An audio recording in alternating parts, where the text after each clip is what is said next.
Hey everybody, welcome to Just Ask Gigi Live. And we are back in studio right now after the last couple of weeks where we've gone outside and checked out some RVs and gone through a couple nightmare scenarios, but resolved those because we're about solutions. Just Ask Gigi Live. She is, of course, the one, the only Gigi Stetler. I'm Tom Alexander, and here we are. It's great to have everybody on and joining us again. And we want to talk a little bit today, Gigi, about what is the right RV for you? How do you know what the How do you know what the right RV is for you? And that's you know, there's an old saying, right? It's like the only bad question is the one never asked, right? But we also need to know, we may not know what questions to ask in some cases, and in particular when you're buying an RV. If you're new to it, you're just in love with the idea of getting an RV, you may not know what are the right questions to ask. So you're going to kind of coach us up here a little bit. So if you're taking someone out to go to look at a RV, what are some of the very first questions that, as a consumer, I need to know? Well, actually, I'll backtrack a bit because that's kind of how RV Advisor was born. One of the reasons I've been in the industry. What's today's date? Today is the 21st. So it was the 14th, 1 week ago. 1 week ago, I've been in business 33 years. 33 years, a 33. I forgot my anniversary. Yes, there it is. A little round of applause. Absolutely. There we go. God, 33-year anniversary. Wow. This month just flew by. Yeah. So I'm definitely going to have a glass of champagne tonight. Oh, very nice. And backdate the champagne to November 14th. Okay. So, yeah, that'll work. Why not? And I have a retroactive hangover. Yeah. Yeah, that's possible. Yeah. So I, being in this business, I started in the sales and service, and I've been in every aspect of this business. And over the last couple of years, and because I'm so big in the equestrian community, and I do sell a lot of friends in need or industries that need RVs, not so much that want RVs. So they would always ask me for, I'm living in Ohio now. I want to buy an RV. Can you recommend a dealer? And I couldn't recommend anybody because dealers don't really want to be, accountable. So I didn't really want to put my name on it. Yeah. But then I just, I thought, it's been a long time since I've actually hands-on with customers because I've been busier in the operation side, and I have salespeople, so I haven't really, and I do more on the service side now, and I haven't been involved or touching customers, lately. So I thought, I need to let me just start talking to customers again. So I spent a year and a half back out on the lot, retail selling, and maybe not so much closing, but just asking questions and stuff. And I was amazed because we actually, there's a lot of new customers stepping into the RV space right now. The millennials, baby boomers, first time buyers, just an array of different type of clientele. So I was amazed as the lack of knowledge that the consumers, come on the lot wanting to buy an RV, and they saw tiny houses, those new RV shows. They see these shows and they're fascinated and they want an RV. So they come in blind, know nothing. I could wrap them around my finger as any salesman on a lot could do. Yeah.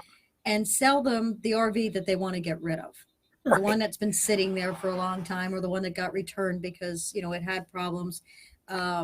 So because the consumers don't have any idea what they want because, so they need direction. So anyway, that's kind of, as I saw this, this scenario, and I see that all these consumers could be taken advantage of, that I needed to arm them with the right questions. And that's kind of how, like on the first page of our website where it says, do you know, a lot of those things, people were unaware of any of those things that exist. So anyway, that's kind of how it all started. So what I've done, and I've been extremely successful in sales, I've always outsold all the other salesmen, and I think it's because I actually listen to the customer. And a lot of Yeah. dealers don't do that. But in today's time, the customers actually aren't speaking as much as they used to. They used to kind of know exactly what they wanted and that kind of thing. Because but now today, because we have a new market, they're coming in and they said, I saw an RV commercial or something, and we want an RV. And most of them will come in and they'll say they want an RV, they want a motorhome. Yeah. And it's my job, or it's a salesman's job, to ask them, what their needs are. But like I said, the salesman will most likely Right. say, oh, I got an RV right over here for you.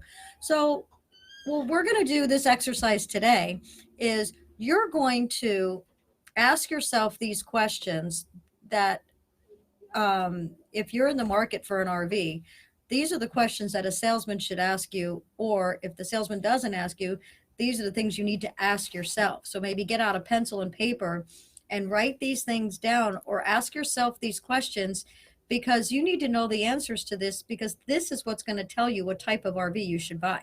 Right. Right. So Makes sense. yeah. So Yeah. like when you come in, and like I said, if you think you want an RV, which is one an RV motorhome, the first question you want to ask yourself is, number one, how often are you going to use it? How many miles do you think you're going to put on this vehicle? And is this for weekends, or are you going to do twice a year kind of trip? Mm-hmm. Are you snowbirds and you're going to live in it for a long period of time, months at a time, and not put that many miles? Very, very, very, very important questions, because if you are not going to put very many miles on it, bad for motorhome. Motorhome is made to be driven. So if you're not anticipating 3,000 to 4,000 miles a year, you may want to consider a towable vehicle. Or if you're going to do 3,000 to 4,000 miles a year, that doesn't mean you want to come to Florida as a snowbird, or somewhere warm, to get out of the cold. So you're going to spend 6 months in Florida and 6 months in Michigan or whatever, where you drive it to Florida and it sits in a lot, and you don't drive it and it sits there for 6 months.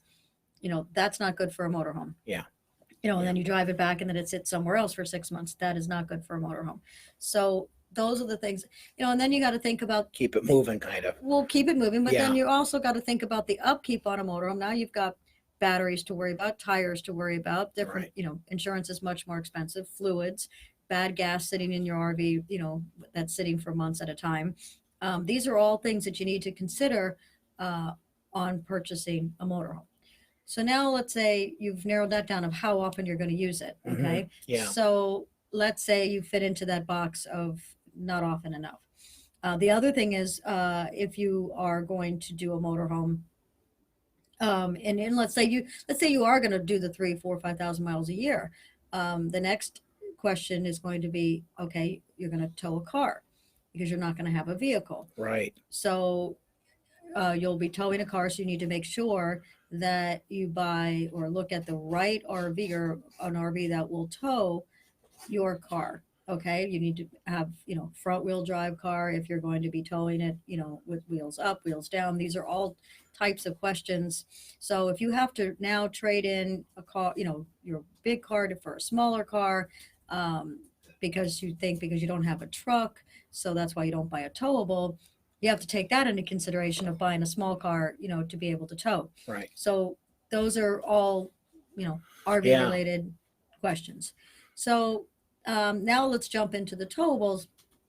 The towables, whether it be a travel trailer or fifth wheel, is a perfect first start camper. I really do recommend going into a towable, even if it's a small towable, to get your feet wet. $18,000, $20,000, $30,000 investment kind of thing. Travel trailer is so much easier to get out of because there's no miles on it. Yeah. To trade it in, for your ultimate motorhome when you're ready to retire or have more time, that kind of thing. So, well, this is jump in real fast, because this is an answer to someone online is asking about what do you recommend for me? I'm a first time RV buyer, and there Well, you go. that's That's well perfect. that's actually and I don't know your situation, but the first question I would ask is, Yeah. like I said, miles. How many miles are you going to be Right. using? Right. And the other question, very important, is don't buy an RV for other people. If it's you and your wife, let's say you've got kids, but they're retired, they're grown, you're retired, and your kids are grown, or almost grown, and they may go with you, they may not. They've got, you got grandkids, stuff like that. Hmm. Don't count on all of that, because I've seen this happen so many times where a family or a couple will buy an RV with bunk beds, or a 2 bedroom, because the grandkids are going to come, and they never come, or they come 2 or 3 times. Trust me, you could pitch a blow up mattress on the floor. Don't take away your living space and all of those things for temporary guests. Yeah. And you don't want to make your temporary guests too comfortable, because they'll go with you all the time. Yeah. You'll have family members that you didn't know you had. So Right. that's always, so you have to, so that's another question that you need to ask yourself is, how many people are going to go with me? Obviously, if you have young children, if you have young children, then, something just flew by. Yeah. We'll take care of that Hold on, heads up. momentarily. We'll take care of that. If things flying off the wall. Stand by, folks. So that, were we off? Nope, we're Oh, still okay. on. So that's, if you do have young children, then I highly recommend a travel trailer with bunk beds, of course. And then gradually move up into that. So that's another question that you need to ask yourself before I can recommend the right RV. And then the next question is budget. Are you financing? Are you paying cash? Those are questions, because obviously if you're financing, you'll spend a little more, but you still want to kind of look at the ultimate dollar. But when you're looking at vehicles that are around, if you're financing around between $4,000 and $6,000 difference, now you got to pretend that they're all the same price and buy the one you want. Because if you're financing, you're now talking $10 or $20 difference, and $10 or $20 a month difference, to get what you want, you're better off, because otherwise you're gonna buy the wrong one to save $4,000 or $5,000 on financing, and it's wrong for you, and then you end up trading it in, and you're upside down, and you're not happy with it. So when you're that close, because you can kind of figure $100 monthly payment for every 10,000. So that's about the payment difference. Yeah, and we just seem to getting, a lot of people want to know, and I hear this a lot, is that when you get that new, you're going to go get it. Now you've got it. And then there's that moment of like, I just made this commitment, did I do the right thing? Did I do the right thing? Well, that's called buyer's remorse. But yeah. Yeah. And you want to try to avoid that by doing your homework is the exact, and that buyer's remorse normally comes from where I've seen most of that is the wrong floor plan or too complicated of an RV, or too big, or too small. So that's why you need to get that pen and paper out. It's so important, to ask yourself these questions about use. Another question very important is the size of bed, that you have. Like in some of these smaller RVs, if you want a motorhome, and you're used to sleeping in a queen size bed, and you buy one that has a double bed up against the wall, I will tell you right now that you will absolutely hate it. And you won't know that when you look at it. It looks great. And the first time you have to make that bed, or you have to climb out of the bed, or climb over your spouse to get out of the bed, you're going to hate it. You're going to want to shoot yourself for buying that. So, so those are things, look at the bed, check out the bed, lay on the bed, make sure that, your feet don't hang off the bottom. Yeah. Those are the things that are going to make you want to hate it. Right. Or know that, that's when your buyer's remorse is going to come in. Experience it first and really just run the gamut on everything. You got to look at everything and the old white glove test, as they say, and I think it's critical, because it is a huge investment. It's probably your second biggest purchase, in your life, next to your home. Yeah. So if when you think about when you're out house shopping, use the same analogy as when you're buying a house. You know, I need 3 bedrooms for my house, or I need 4 bedrooms, and I need, you know, I need this in my kitchen.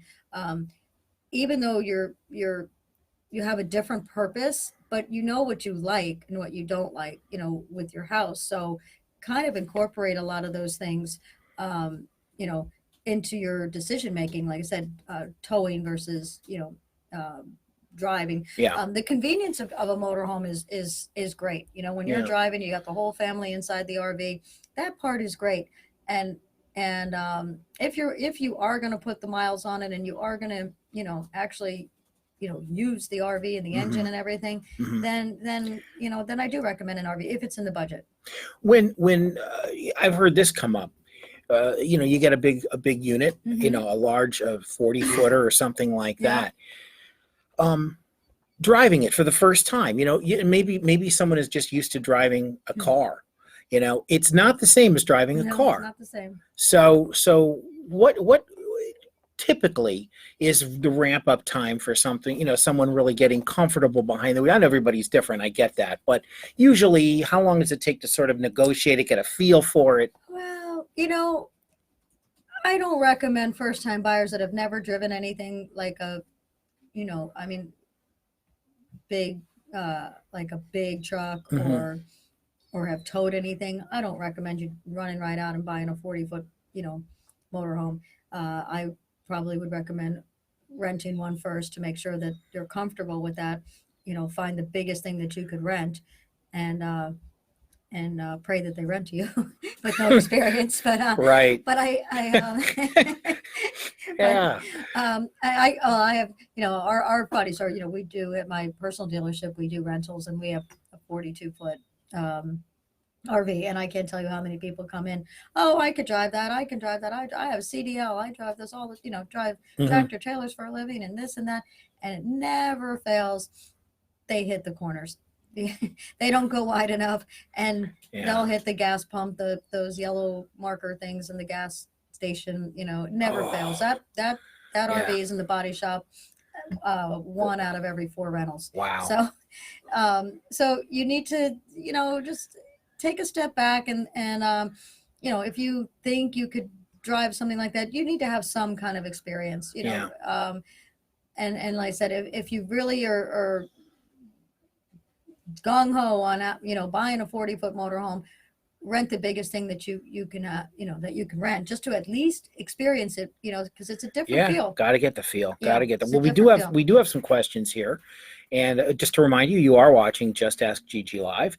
There's a question down there Yeah, from Susan. Gigi Stetler, and my name's Tom Alexander. And let's see, that says, what about? Okay, folks, get the glasses on A here. What Class about a B. Class B versus a Class C? Well, good question. A B, is that a B plus or a B? Looks like a B. B Okay. Class versus a C Class. Okay, so a B is really just a straight van, like one of those Sprinter chassis vans. It's a van with some living quarters in it. They usually put Mhm. like that wet bath in it. Yeah. And some with a generator, some without. Like Airstream makes one, very expensive. Back to, you know, depending on what you're going to use it for. Now, if you're just going to, you know, mainly transportation, you want something that you could park, you know, in a regular parking spot, and you may sleep overnight here and there, but it's mainly to get you from A to B in comfort.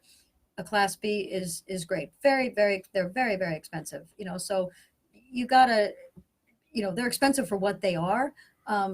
But if that's your purpose, you know, if you're using it also as a vehicle, because it does fit in a regular parking spot, a Class B is the way to go. But a Class C is a regular motorhome. So you need to, again, know what your purpose is before you can make that decision. A Class C would run you less money, and but it's a full RV. Right. Now there's a new one. I mean, a B plus. If you're kind of in the middle of decision making, um, a B plus would be a good, like if you don't need that overhead bed. Um, a B plus sometimes comes with a front entertainment center, and it's not a full cab over. Um, and they're great. Jayco makes one. I think it's called the Melbourne series. I think there are some built on a Sprinter chassis. I find them great. They are great for couples. Absolutely. I love the idea of the B plus, like I said, and they do, they come with 2-3 slide outs, a B plus, and it just doesn't give you that full overhead cab. They drive great. A class C actually you will feel it on the road with that overhead cab. When you're on a windy day, that's going to cut right into the wind, and you are going to feel a little bit of movement in that class C, where a B plus will drive. A B will drive like a regular van, but a B plus will drive better than a class C Yeah. with a cab over. Gotcha. Let's see. We have another question here. When I join the RV Advisor, what type of discounts do you offer? Oh, very good. That's from Jenny. Or Jenny? Jenny. Jenny. It's like Jenny. We have a lot of programs actually. If you join our 3-year membership, you get into the rewards club, and which I think we'll have. We have a new program that will be launching hopefully today or tomorrow. Well, our original rewards club, you get tickets at work, and what that is basically you'll get a password, you'll get an email link and a password, and that's actually a lifetime membership. So you could buy movie tickets, for instance, that $15, and you basically buy a gift certificate. You buy the movie tickets for I think $7.50. Yeah. And all attractions, Disney World, games, sporting events, shopping. Yeah. The discounts are huge, like absolutely huge, and that's a lifetime. You get in that rewards club with either a 3-year membership or any of our products, roadside assistance or warranty. Right. You get in that program, and we also have another program that once you're logged in, you'll be able to, once you are a member, a 3-year member, you will log in, put your zip code, or and let's say you it'll print up every coupon discount that basically you can print off coupons and gift certificates, thousands and thousands and thousands of dollars. It's unlimited. So let's say you were traveling and you're going to be in 33414 zip code by tomorrow morning. Yeah. So you type in that zip code and it'll list every restaurant, everything from a hair salon, nail salon, barbershops, Ace Hardware, or just hardware store, just every local establishment in that within 25 miles of that zip code. It will print up every single coupon offered, and almost, I probably would say 90% of all stores participate, from Dairy Queen to McDonald's to, I mean, just there's so many participants. So the savings that you will get, you can just in that day you can print off $1,000 worth of coupons if you could eat that much. No, but but it's everything from movies to like I said, the local hardware store, to even shopping, local retailers. So it's really cool, and we're going to have a mobile app eventually that will actually follow you. If you